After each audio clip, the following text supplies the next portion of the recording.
E aí pessoal do canal Você Mais Rico, aqui quem fala é Bruno Perini, criador do canal. E nesse vídeo eu vou me inspirar em um quadro do canal O Primo Rico, do meu sócio, o Thiago Nigro. Foi inclusive através desse vídeo que eu conheci o Thiago, a gente gravou junto um quadro onde ele chamava investidores, pessoas do mercado, para falar sobre onde elas investem. Esse era o nome do quadro do canal. Sempre gostei bastante daquele quadro, conheci muitas pessoas assistindo os vídeos do Thiago, vendo como elas investiam. E ele continuou fazendo esse quadro, a última pessoa inclusive que foi lá foi a Natália Arcuri. Eu quero um quadro assim no meu canal também. Então, baseado no onde ele investe, resolvi criar um quadro chamado Como Ele Investe. E aí, palmas pro Daniel, que deu esse nome ultra mega criativo, né, Daniel? Parabéns, cara. Obrigado. Muito bom, disruptivo. E para iniciar essa série, eu trouxe aqui Felipe Santana, da Paradigm Education. Felipe, bem-vindo novamente ao canal Você Mais Rico. Muito obrigado, uma honra. Vocês já devem conhecer o Felipe, já apareceu aqui em vários vídeos, tem inclusive uma sequência de 5 lives onde ele fez aqui no canal sobre o fim do dinheiro. Muito interessante, estava inclusive revendo essa live nos últimos dias, até que na empresa, numa dinâmica interna nossa, eu citei o exemplo do Hugo Stinnes, que eu aprendi contigo, um alemão que ficou muito rico porque ele tomou dívida em marcos para comprar ouro. E aí o marco, logo após a Primeira Guerra Mundial, desvalorizou pra caramba. Basicamente, antes da guerra você tinha $1 comprando 4 marcos alemães e depois $1 comprava trilhões de marcos alemães. Ele pegou um empréstimo, uma moeda que não valia mais nada, comprou muito ouro, se deu muito bem no final das contas. Falei isso até para dar um exemplo sobre Bitcoin, criptomoedas. E aqui eu quis chamar o Felipe para inaugurar esse quadro justamente por conta do aumento do mercado. Não que somente cripto esteja caindo agora, a gente está vendo uma queda geral nos mercados, está pegando ações, está pegando a renda fixa também, porque quando as taxas de juros sobem, o preço dos títulos cai, mas está pegando especialmente esses ativos que são mais voláteis, e isso tem desesperado muita gente, sobretudo aquelas pessoas que entraram no topo do mercado ou têm pouca experiência com criptomoedas. Inclusive, para quem quer aprender mais sobre isso, há um link aqui na descrição para que vocês fiquem informados da próxima turma do Viver de Renda Cripto, a turma 3, que é um curso que eu criei junto com o Felipe, ele é o principal professor desse curso, para que você possa entrar de vez com conhecimento de causa, para não ficar desesperado, nesse mercado que tem muito risco, mas também tem muitas oportunidades. E essa é a temática do vídeo, saber como investir nesse mercado. E para isso, Felipe, a primeira pergunta que fica é o quanto do seu portfólio hoje, do seu dinheiro investido no mercado financeiro, está no mercado cripto? Arredondadamente, 100%. 100%? Para não te mentir, deve ter 1% aí que não tá, ou algo perto disso, menos de 1%. Mas o grosso do grosso do grosso tá em cripto, claro que em ativos diferentes. Então, já partindo dessa primeira revelação aqui, perturbadora para muita gente que deve estar digitando agora, meu Deus, o homem é louco.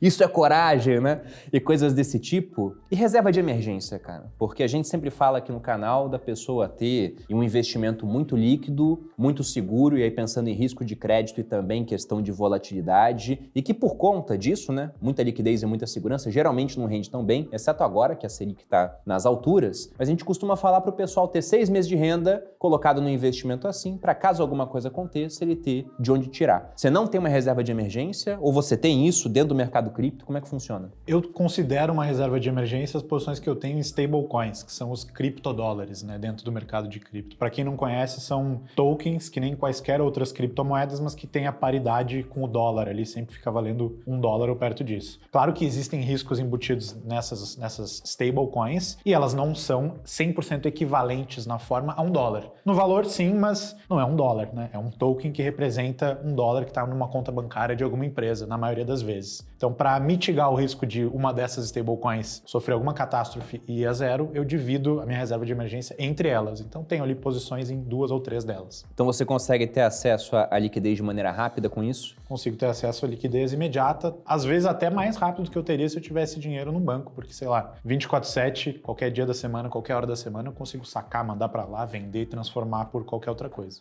E dentro das stablecoins, a gente gravou um vídeo há pouco tempo falando sobre o que aconteceu com a stablecoin da Terra Luna, que era o UST, era o dólar que eles tinham lá, o criptodólar. Como é que você faz para mitigar esse risco? Você apenas diversifica ou você tem algum tipo de análise sobre como é que funciona aquela stablecoin para que você possa alocar? Porque tem stablecoin que é mais sólida e outras nem tanto, né? O pessoal fala muito, por exemplo, que o Tether, apesar de ser a maior, é meio suspeita, porque não tem tanta transparência sobre onde eles colocam realmente os dólares que dão lastro à stablecoin.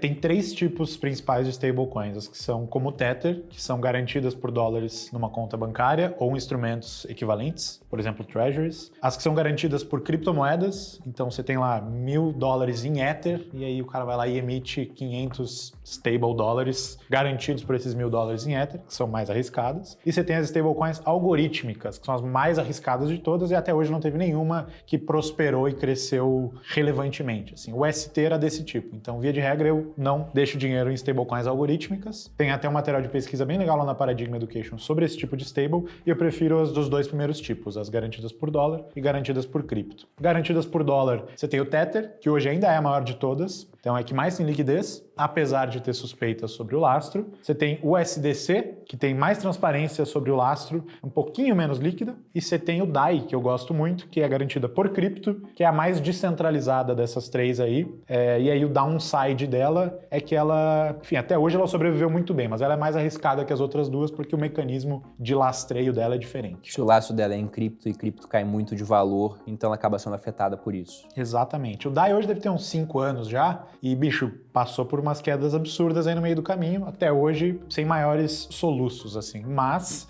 não é a mesma coisa que você ter um token que te permite resgatar por $1 numa conta bancária, que é o que o USDC permite, por exemplo. Bom, mas eu imagino que você não fez isso do nada e simplesmente pensou, nossa, não vou ter R$1 na minha conta bancária. Na verdade, você tem algum dinheiro na conta bancária, não tem? Tem. Quanto? Tive que ir em CDB ou não? Fica em Quanto é meio invasivo, Quanto né? é meio invasivo. Onde fica, né, o dinheiro? Fica em CDB e tem um pouco que eu deixo na conta mesmo, líquido, para pagar aluguel, pagar o que precisa pagar do dia a dia. E aí uma coisa que é legal de mencionar também é que em cripto você tem isenção de ganho de capital até R$30 mil por mês, né? Então quando você vende criptomoedas... 35, desculpa. Quando você vende criptomoedas num valor menor do que R$35 mil por mês, você não paga o imposto de ganho de capital. Então você consegue ter uma reserva de emergência em dólar, para mim é mais legal do que em real, porque eu acredito mais no dólar do que no real, e consigo vender mensalmente o que eu preciso. Então, teoricamente, poderia deixar no banco ali só o que eu preciso de giro mesmo, de dia a dia, e todo final de mês, na hora de pagar os boletos, vende dólar e paga.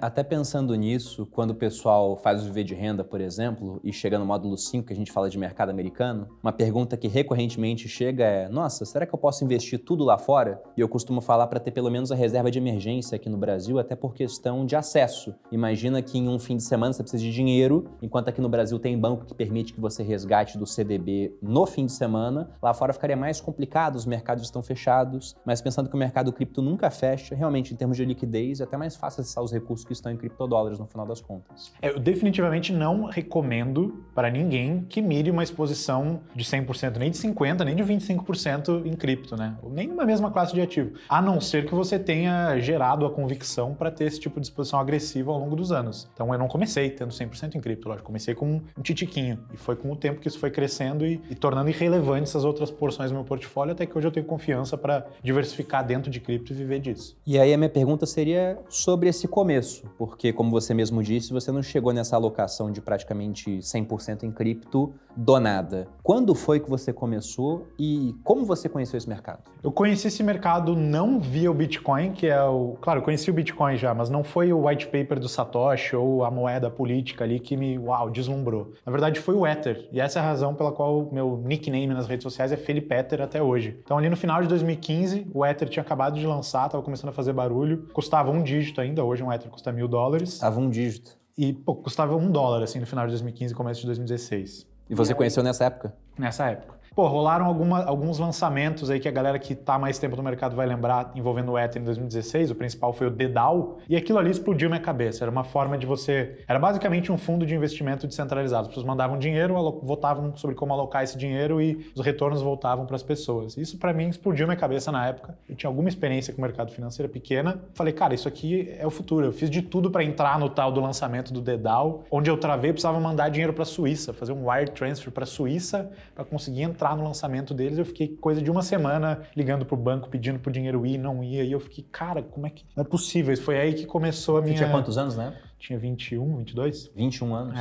Aí começou a minha desilusão com as partes em que o sistema financeiro tradicional não vai conseguir competir com o cripto mesmo, como, por exemplo, esse aspecto de estar disponível 24 horas por dia, 7 dias por semana. E aí, depois dessa jornada, eu falei, não, cara, eu preciso dedicar mais tempo a isso, entender como é que esse DAO, que era o nome do negócio, funciona, esse Ether funciona. E aí, nesse meio tempo, o Ether tinha de $1 para $7, $6, sei lá. E eu falei, caraca, esse negócio ainda vai valer muito mais se realizar o potencial que eu tô começando a enxergar aí. Eu comecei a comprar um pouquinho. Na época, na verdade, era um valor relevante, porque não tinha dinheiro guardado. E esse dinheiro foi rapidamente tornando irrelevante todo o resto do dinheiro que eu tinha guardado nos últimos anos de trabalho da minha vida. E aí, em cima do Ether, a galera começou a lançar outras moedas, projetos, e eu fui descobrindo eles, me interessando, estudando, alocando. A época dos ICOs, talvez alguns aí lembrem disso, e por aí vai.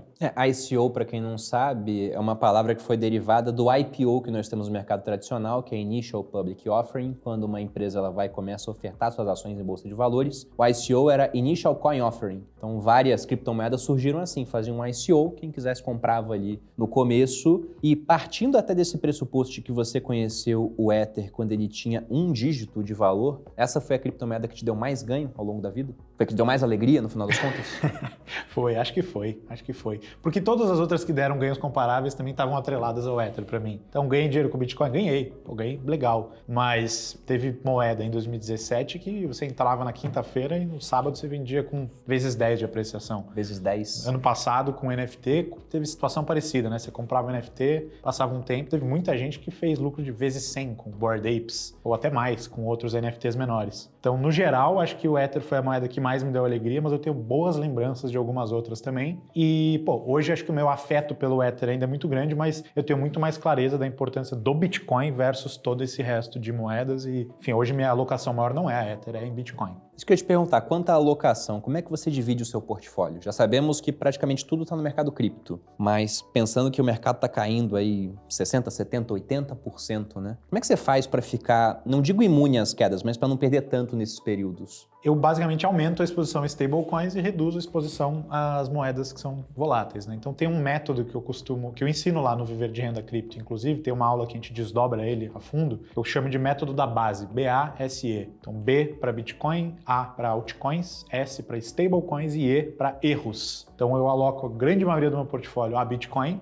entre 70% e 80%, e aí algo perto de 10% a altcoins, que são moedas alternativas, algo perto de 10% a stablecoins, que é a tal da reserva de emergência, e uma porcentagemzinha eu dedico para experimentar e errar. Então, eu gosto de dizer, deixo 70% a 80% do que eu tenho líquido em Bitcoin, mas é claro que com os anos de experiência no mercado, você começa a ficar um pouco melhor em identificar sinais de euforia e de pânico e começa a ganhar confiança para vender quando você acha que o negócio está perto de um topo ou para comprar mais, né? Aportes com a renda que você tem mensal quando está perto de um fundo. Então hoje, se eu for ver, eu tenho muito mais do que 10% em stablecoins. Tenho até uma porcentagem aí que deve estar em uns 15% em operação no mercado futuro vendida de Bitcoin. Já tive muito mais ao longo dessa queda. Ou seja, você montou uma operação vendida para ganhar com a queda para proteger a tua operação comprada. Sim, basicamente. Tem uma parcela lá que eu não vou vender, que está até inacessível, eu não consigo acessar, precisa de toda uma cerimônia para acessar. Não depende só de você, é um sistema que já está, vamos botar assim, descentralizado? Que é o jeito mais seguro de você proteger moedas por longuíssimo prazo, é de uma maneira que, se alguém te sequestrar, não vai conseguir acessar nem que você queira, entendeu? E aí a maioria dos esquemas mais seguros envolve carteiras multi-assinatura ou esquemas de custódia que não dependem só de você ou de pessoas que estão numa mesma cidade, assim. Então a maioria do meu patrimônio está nisso e, eu não vou tocar no curto prazo, não quero nem ver. Mas com a outra parte, eu consigo, a essa altura do campeonato, mexer com a alocação em stablecoins, vendi Bitcoin para botar em stablecoin para emprestar, para capturar uns juros de 2%, 3% ao ano, que é muito pouco, mas que,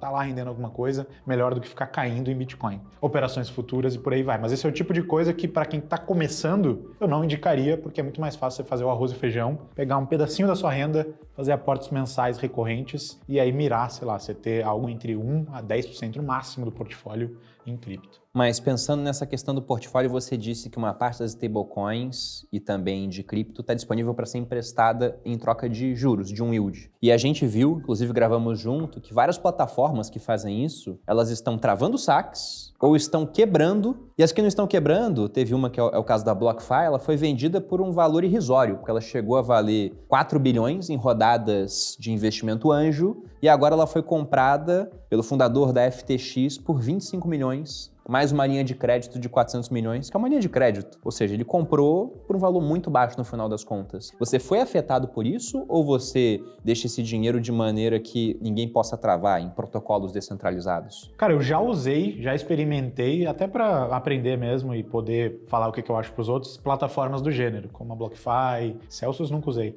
mas como a BlockFi, basicamente. Eu prefiro, ao longo dos anos, desenvolver essa preferência, alocar criptodólares em protocolos que são imparáveis. Então, para mim, o critério número 1 na hora que eu vou escolher um lugar onde emprestar uma stablecoin tem alguém que pode parar isso, ou pode colocar minhas moedas numa blacklist, me impedir de transacionar elas? Porque para mim o que mais vale em cripto é essa questão da descentralização, de ninguém poder te barrar de movimentar aquele dinheiro e ninguém tomar suas moedas. Então eu prefiro ganhar um retorno menor, mas sabendo que eu posso tirar o dinheiro dali a qualquer hora, ou que ninguém pode me tomar aquilo, do que arriscar um retorno maior e correr esse tipo de risco. Claro que já experimentei protocolo que envolvia Luna, tem que experimentar, porque é o que eu falei do erro, Dentro dos erros. Você tem que ter uma parcelinha ali do seu portfólio para experimentar, para errar e para aprender. No budismo tem esse ditado, que eu posso até te ensinar, mas é só você que pode aprender. Então tem que ir atrás. Mas eu sempre prefiro as alternativas descentralizadas, mesmo que elas rendam menos. E o que eu acho curioso, você falou de algumas que quebraram, né, nesses últimos dias. Tem um termo em cripto que é DeFi, finanças descentralizadas, e tem outro que é CDFI, que em inglês a galera fala Centralized Decentralized Finance. São interfaces centralizadas, empresas que, na verdade, quando você dá o dinheiro lá, boa parte da grana delas, elas colocam em DeFi mesmo. Então, desses credores aí que você mencionou,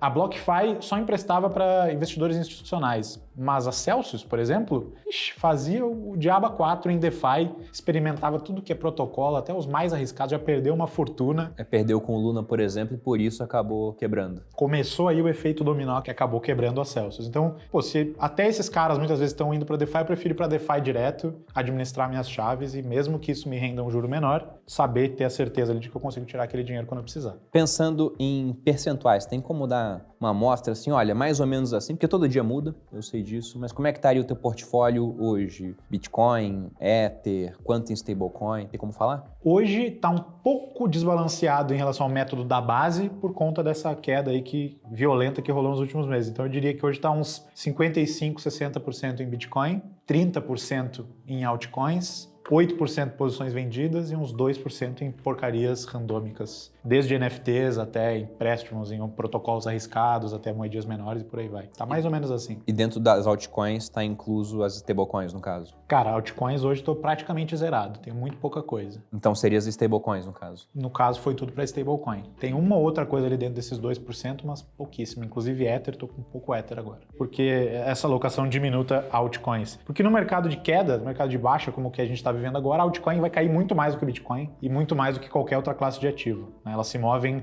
com amplitude maior do que o Bitcoin na mesma direção, via de regra. Elas têm um beta maior comparado ao Bitcoin, são muito mais sensíveis. Exatamente, elas são mais sensíveis. Então, bicho, você viu que tá caindo tudo. E a gente já falou disso. Não tem um catalista iminente para cripto voltarem a subir assim no próximo mês. Eu não quero estar fora do mercado porque eu sei que a gente é pego de surpresa. O negócio volta a subir do nada. Mas eu não acho que vai bater uma máxima histórica nos próximos meses. Então eu não quero estar exposto em altcoins, por mais que eu acredite muito nos fundamentos delas, que eu sei que vão cair mais do que o Bitcoin no curto prazo. A hora que o mercado der sinais de recuperação, eu volto meu bookzinho de altcoins favoritas e recomponho ele. Bom, pensando nessa questão da queda que nós tivemos no mercado agora, então Bitcoin caindo muito, as altcoins caindo bastante, as stablecoins mantendo. Na verdade, o dólar em si está se valorizando contra as moedas fiduciárias de maneira geral. Contra o real, a gente viu um dólar que no começo do ano chegou a cair abaixo de R$5, foi para casa de 4,80, e aí nessa hora ninguém quer comprar dólar porque acha que vai até 4,50, vai até 4, e agora já voltou para cima de R$5, está mais ou menos uns 5,30, e isso está acontecendo, né? O dólar contra o real, o dólar contra o euro, o dólar contra o iene, o dólar contra o dólar canadense, enfim, o dólar tem se valorizado por conta da expectativa de subida de juros lá fora. Ou seja, a tua posição em stablecoins agora tem primeiro um pagamento de juros, ela está ficando um pouco maior, com maior poder de compra comparado às criptomoedas. Quando que você vai começar a pegar esse valor de stablecoin para transformar em cripto novamente? Tanto Bitcoin quanto altcoins. Como é que é esse gatilho para você? Tem um indicador que eu gosto muito, você sabe disso, que é o MVRV. Ele denota basicamente o quanto que o holder médio, o portador médio de Bitcoin está no lucro ou no prejuízo não realizado. Agora, na média, a base de holders do Bitcoin está no preju não realizado, o que significa que esse indicador está abaixo de 1.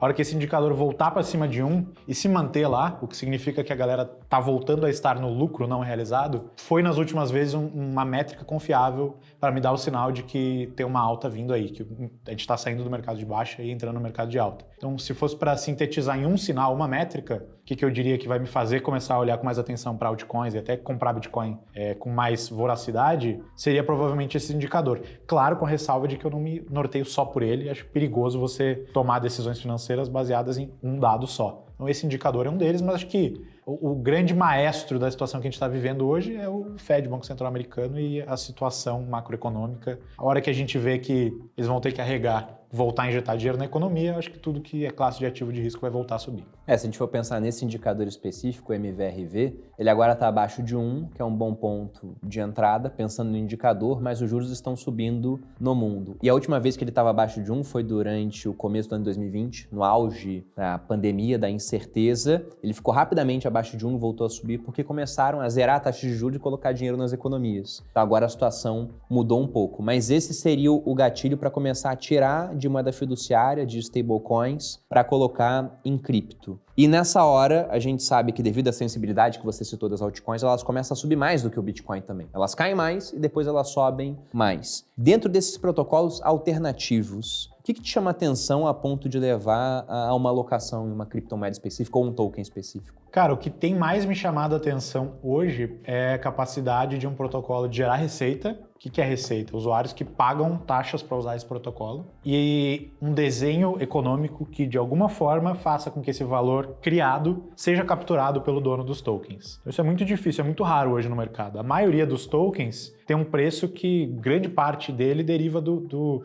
valor memético, da narrativa por trás do negócio. Então a galera costuma falar, como é que isso captura valor? Puta, a maioria não captura valor nenhum. Você pegar... Só sobe porque muita gente quer comprar e vai subir. Exatamente. E não é uma coisa que é exclusiva de cripto. Tem vários outros ativos no mundo que funcionam assim. Commodity é assim. Se você pegar a Amazon, quase nunca pagou dividendo. Então, a Amazon gera valor pra caramba. Ninguém disputa isso. Mas quanto desse valor é capturado pelo dono do token, né, da ação? Muito pouco. E aí o argumento deles é de que vale mais a pena você reinvestir isso em crescimento, porque você pode fazer mais coisa com esse dinheiro, crescer mais e o shareholder pode capturar mais valor num futuro, né? Com tokens é meio que esse o raciocínio. Então, se o protocolo gera bastante receita, é de se esperar que os donos dos tokens atrelados a esse protocolo possam, em algum momento do futuro, capturar essa receita, capturar esse valor para eles. E tem alguns tokens que já fazem isso, que já te permitem capturar essa receita. Então, é para esses que eu olho com mais carinho. Então, basicamente, receita do protocolo e desenho econômico do token captura parte dessa receita para você ou não. A maioria dos que passam esses critérios, e não são muitos, estão no ramo de exchanges descentralizadas. Então, assim como os maiores negócios em cripto são exchanges, negócios centralizados, os tokens que mais geram receita são tokens de corretoras descentralizadas. Então eu olho com bastante carinho para esse setor. Uma Uniswap, por exemplo? A Uniswap é um caso excelente, cara, porque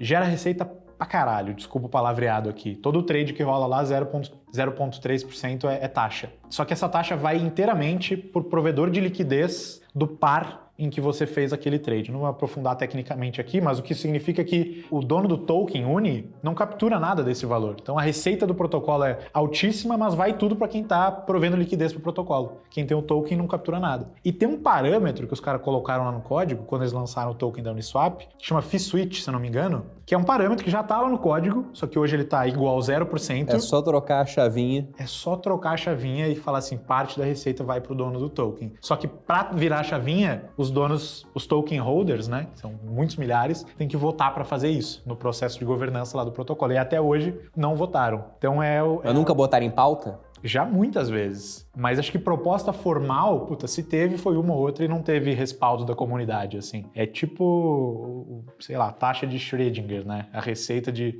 captura de valor que tá ali, mas não tá ali. E aí a questão é que, do ponto de vista regulatório, essa coisa de você distribuir parte do valor gerado para... Vira um dividendo. Vira um dividendo, aí o negócio vira um valor mobiliário, então é muito delicado. Tem argumentos para os dois lados, né? Para você não distribuir valor para os token holders ou para você distribuir. Eu gosto de ver experimentação, então eu acho legal quando rola essa distribuição, mas reconheço todo o risco legal e acho que tem que ter cuidado. Bom, pensando ainda nessa questão desses protocolos alternativos. No mercado acionário, quando uma posição perde fundamentos, vou dar um exemplo do que aconteceu no meu portfólio. Eu tinha CVC, que eu comprei em dezembro de 2019, porque teve aquele caso de derramamento de óleo nas praias do Nordeste e a cotação das ações caiu bastante. Eu pensei, isso é temporário, daqui a pouco passa, vai voltar a ter turismo no Nordeste, vou comprar que eu acho uma boa oportunidade. Só que logo depois disso, 2020, todo mundo sabe o que aconteceu, e aí começou a cair mais ainda. Eu pensei, você, isso aqui não vai ser tão temporário assim, eu acho que vai durar mais tempo do que a gente estima hoje. Então vendi, mesmo com prejuízo, porque na minha visão perdeu os fundamentos. E como caiu muito mais depois que eu vendi, inclusive tá lá embaixo, eu vi que eu tomei uma decisão acertada. Perdi dinheiro, mas poderia ter perdido mais dinheiro ainda. E no mercado acionário a gente pode usar prejuízos, né, para abater dos lucros futuros. Em cripto, o que seria uma perda de fundamento, na tua visão, que te leva, por exemplo, a vender certos protocolos depois de testar e ver, olha, isso aqui não é uma altcoin, virou erro, porque não deu certo. O que é perder o fundamento? Boa pergunta. Inclusive, você falou de abater perda, em cripto não tem isso, né? Não tem. Teve preju, você tem que levar o nabo e ir para casa chorar sozinho. Para mim, perder fundamento em cripto, putz, é uma ótima pergunta. Eu acho que tem muito a ver com tração. Ou muita coisa nem fundamento tem das altcoins, né? É o que eu tava falando, assim, boa parte das Dogecoin nunca perdeu fundamento, porque nunca teve. Nunca teve. Aí, porra, o que perde é o premium memético, eu gosto de falar, né? E a gente tá falando brincando aqui, mas essa questão do componente narrativo no valor, cara, é importante pra caramba, não só em cripto. Então você também acaba desenvolvendo um faro para identificar um meme financeiro que tem potencial de porrar. Tipo uma Shiba Inu, na hora que tava todo mundo investindo em Dogecoin, tinha uma outra moeda ali de cachorrinho, fofinha, oriental, um pouco mais zoeira que a Dogecoin. E a hora que a Dogecoin ficou mainstream demais, a galera que queria continuar sendo diferentona acabou fluindo para Shiba. Então esse foi o momento em que o ficar mainstream demais a Dogecoin pode ter sido a perda de fundamento da Dogecoin. Perda. Então, eu tô sempre muito atento a essa questão da narrativa. Mas, falando de fundamento mesmo, acho que tração, para mim, é o dado mais importante. Então, tem gente usando essa parada, que é uma coisa que você consegue ver monitorando os dados que estão lá na blockchain. Quantos endereços diferentes usam esse serviço? Quanto que eles estão pagando, né? Quanto que eles estão deixando ali de taxa para usar esse serviço? Então, um exemplo prático. Tem um protocolo que chama Synthetix, o token é SNX, foi uma das maiores altas de 2020 e 2021. Na hora em que o mercado saiu da última fase de baixa e retomou a alta, teve uma temporada ali que a galera gosta de chamar hoje de o verão das DeFi. Cara, teve um monte de token de finanças descentralizadas que explodiu e essa Synthetix foi uma das que mais explodiu. E tinha uma galera usando, números de tração aumentando. Hoje, se você for ver, tem, sinceramente, 50 endereços usando o negócio ali num dado dia. Então não é um token que hoje eu olho com carinho, sabe? Então quando você conseguir monitorar dados de tração, eu gosto de estar num token, gosto de estar exposto a ele quando os números de tração estão crescentes. Quando eles estão descendentes por muito tempo, é hora de cair fora. A Axie Infinity é um outro exemplo, né? Você pega... Pensei nele. Pô, a Axie Infinity já teve receita de 17 milhões de dólares por dia, por semana, sei lá. Hoje a receita é 10 mil dólares por dia. E teve um período em que, mesmo com a receita caindo, o preço que estava subindo ainda. Sim. Seria a hora de sair, por exemplo. Seria a hora de sair. Aquela hora que você vê aquela divergência entre fundamento e preço, né? Então, muita gente, late adopters, né? Gente que adota um negócio um pouco tarde, antes dos early adopters, entrando ainda no hype, negócio aí notícia, aquela coisa toda. Mas se você estivesse olhando ali pro número que importa, atração, usuário, receita, você ia ver que já estava desandando. O time começou a mudar o desenho econômico do token, então gosto de olhar para tração na blockchain e o que a galera por trás do projeto está fazendo. Bom, e aí, falando já até de perda de fundamentos, comentamos da sua maior alegria, que foi o Ether. Qual foi a maior tristeza dentro desse mercado de cripto, onde vários projetos que pareciam promissores foram a zero, por exemplo? Teve algum que fez você realmente não só perder dinheiro, porque perder dinheiro nesse mercado é normal, mas perder bastante a ponto de falar, nossa, essa doeu? Cara, teve alguns. Eu acho que a minha maior dor assim, de investimento foi pré-cripto, quando eu era bem jovem, nos meus primeiros contatos com o mercado financeiro, época do BlackBerry, tava na escola ainda e eu tradeava mico na bolsa, no home broker do meu pai, com um colega de escola, o Bruno. Hoje em dia ele é meu sócio. Ele era muito mais degenerado que eu naquela época. E a gente tradeava até o B4, só mico, só ação horrível. Seguia uns blogs, puta. Mico, pra quem não sabe, são essas ações sem pé nem cabeça, que às vezes sobem muito, né? E depois cai pra caramba, porque não tem fundamento nenhum, então, pouca liquidez. Essa Tel B4 aí me deu algumas alegrias fugazes, mas eu também perdi um dinheiro que na época pra mim era muito, sei lá, devia ser 200, 300 reais. Eu lembro de me deixar até, eu não quero mais nunca mexer com isso. Minha mãe sempre falou, não quero mexer com ação. Eu lembro de ter incorporado isso e falado, não quero mais mexer com ação. Mas em cripto, eu acho que as minhas maiores tristezas não foram quantias que eu perdi, mas sim quantias que eu deixei de ganhar. Acho que me doem mais. Então, o próprio Ether. Botei quase tudo que eu tinha na época nisso, mas, bicho, eu devia ter pedido emprestado pra todo mundo, dinheiro e colocado mais, sabe? Às vezes, quando você entra numa que faz uma apreciação legal rápido, mesmo tipo de pensamento. Tem um ICO que eu tenho na cabeça lá de 2018, talvez. Lembro de estar numa pizzaria com vários amigos amigos e a gente fala, puta, vamos entrar, e o negócio em poucos dias fazer vezes 10 e eu falar, caraca, velho, devia ter posto muito mais, sabe? Então as maiores dores que eu tenho são de não ter investido com o tamanho da minha convicção nas horas em que eu tinha essa convicção, mais do que as perdas. Porque a hora que você aprende a limitar suas perdas, que é o que eu falo dos erros, bicho, aí você aloca a maior parte do seu patrimônio em investimentos mais seguros e você perde pouquinho, sabe?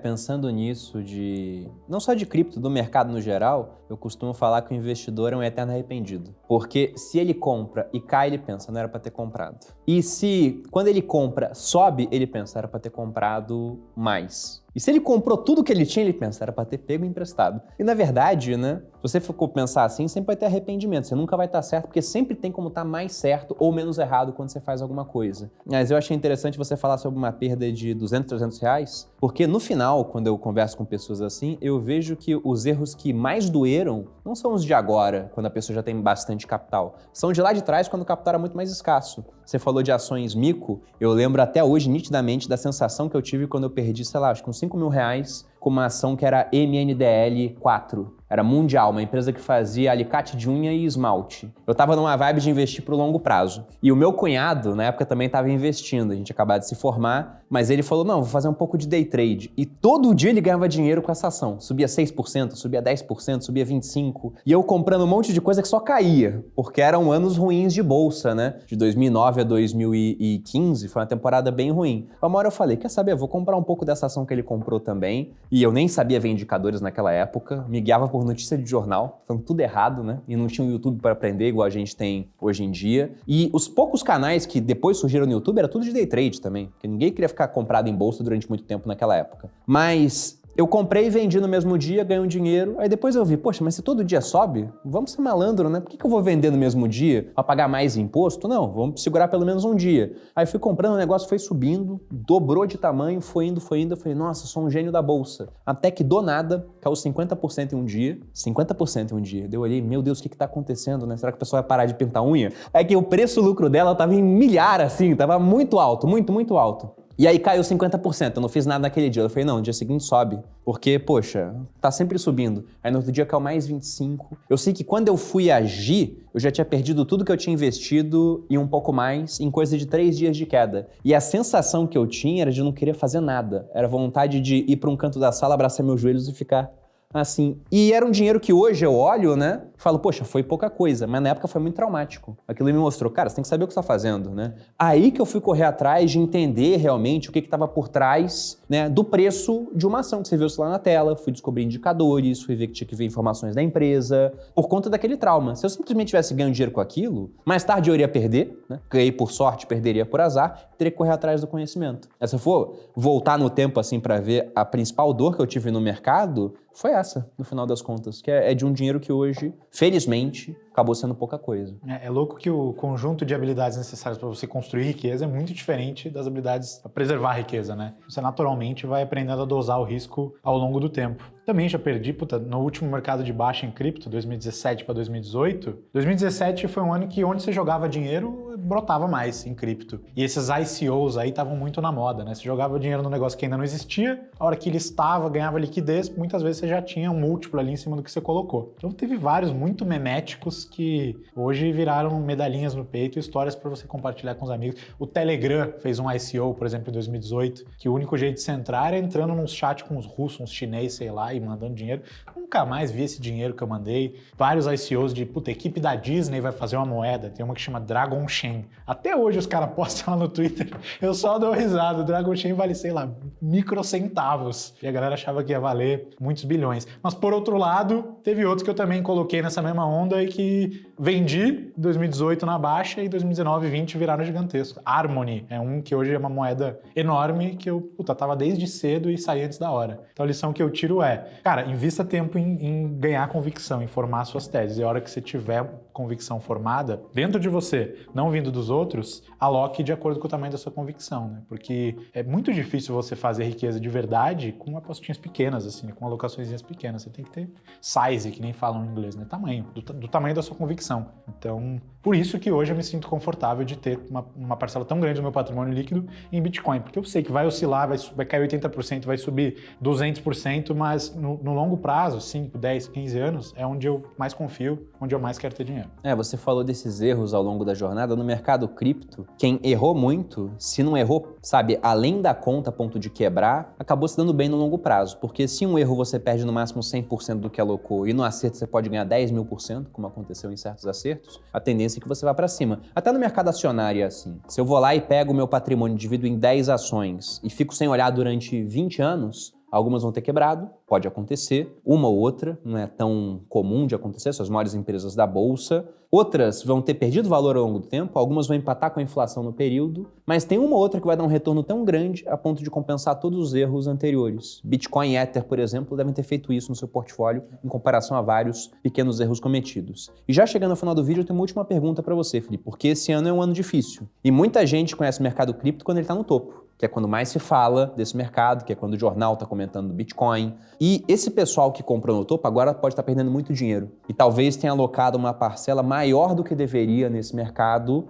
tendo em vista o nível de experiência que a pessoa tinha. Então, pensando que você já está há bastante tempo nisso, como é que você encara esse período de baixa? O que você costuma fazer? E qual recado você pode dar para o cara que está chegando agora e está perdendo dinheiro com isso? Difícil se colocar nessa posição porque perder dinheiro dói, ainda mais quando é mais do que você podia perder, né? Então, acho que palavras de sabedoria, se é que eu tenho alguma para dar, preserve suas fontes de renda, né? 2022 é um ano para você trabalhar. Eu falo das alocações do patrimônio e tal, mas eu vivo da minha renda hoje. Então, tem um saláriozinho lá na minha empresa, que é minúsculo porque eu sou dono da empresa, né? Problemas de você ser empresário, mas vivo disso e sempre separo uma parcelinha disso para investir, para comprar mais Bitcoin. Porque os anos como 2022 são os melhores anos no longo prazo para você montar suas posições em criptomoedas. Eu entrei no mercado num período de baixa, assim, que já tinha passado a alta, tive a sorte de entrar nesse momento, mas eu reconheço que a grande maioria das pessoas escuta sobre cripto e compra perto das máximas, porque é quando tá na mídia, tá na notícia, tá todo mundo ganhando dinheiro e você sente aquele medo de ficar de fora. Então, se você tá em cripto, tá com prejuízo não realizado, ainda não realizou, não vendeu e consegue viver sem esse dinheiro, o que eu diria é foque nas suas fontes de renda,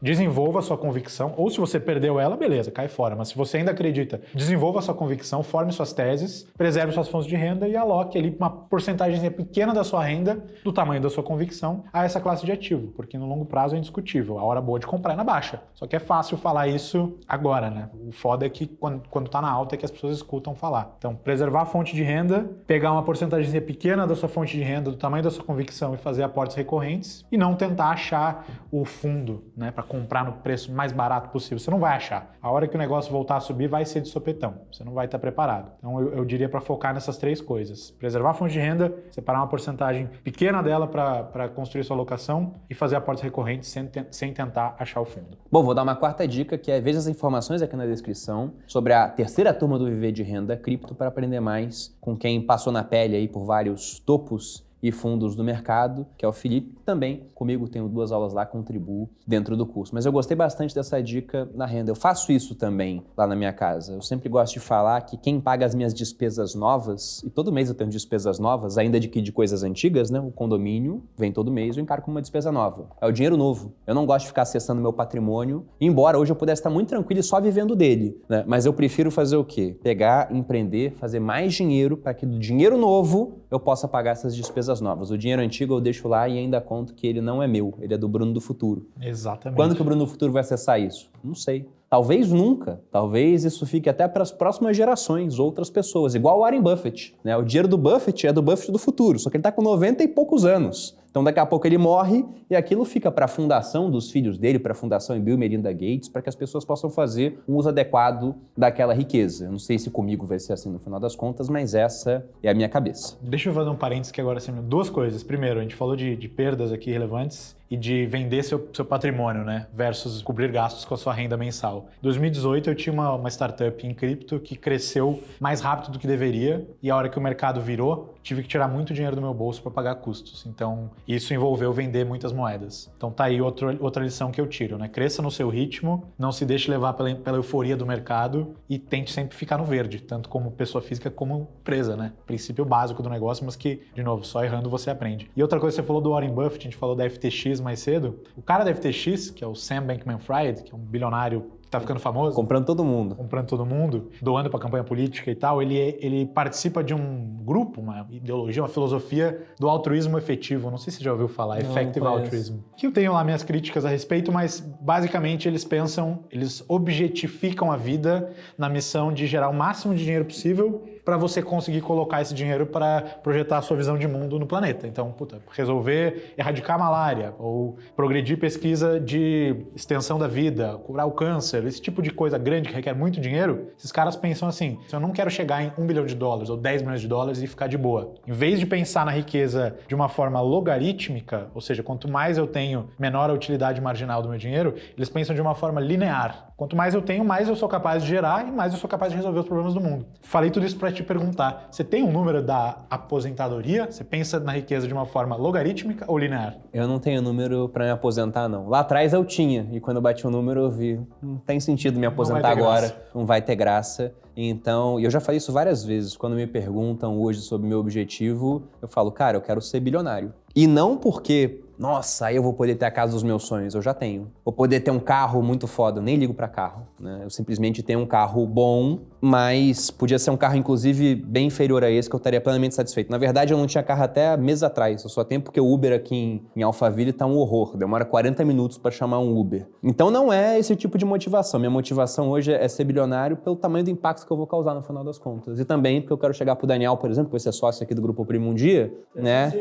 E ele vai ter ficado multimilionário se eu tiver ficado bilionário. E outras pessoas que estão construindo aqui com a gente esse negócio também. E num mercado livre como o nosso, no mercado financeiro, para eu ter ficado bilionário, eu tenho que ter centenas de milhares, talvez milhões de clientes que escolheram livremente meu serviço porque entendem que ele é o melhor. Então, pensando assim, ficar bilionário é só a maneira de quantificar que eu consegui o que eu queria. Mas eu não tenho um número para me aposentar. Eu acho que eu vou trabalhar durante quase toda a minha vida. Pelo menos enquanto eu tiver saúde. Eu espero que eu consiga manter minha saúde durante muito tempo. Espero que o Jeff Bezos consiga, extensão da vida, essas pesquisas malucas dele, garantir que isso possa acontecer durante bastante tempo. Mas acho que é isso, cara. Algum recado extra? Era isso. Acho que não se desanime, porque esse é o melhor período para se investir. São momentos de baixa como esse. E mesmo que várias coisas em cripto estejam caindo, tem muita oportunidade legal de trabalho, de emprego, de ganhar token de graça, de participar de grupos globais. Enfim, não é só comprando e vendendo moeda ou NFT que você ganha dinheiro. Na verdade, tem vários outros jeitos de você ganhar muito mais grana no longo prazo se você aprender sobre o que essa indústria é e como alocar o seu tempo ou o seu dinheiro dentro dela. A gente fala de vários desses jeitos, dá exemplos práticos, mostra como fazer dentro do Viver de Renda Cripto. Vai ter turma nova já, então fica de olho que a gente vai fazer alguns anúncios essa semana. Se você tiver interesse, link na descrição, clica lá que vale a pena. Bom, Felipe, muito obrigado novamente pela presença. Espero que volte muito mais vezes aqui no Você Mais Rico. Se gostaram do vídeo, deixem um like, nos acompanhem nas redes sociais, vai estar aparecendo por aqui. Um grande abraço e até a próxima.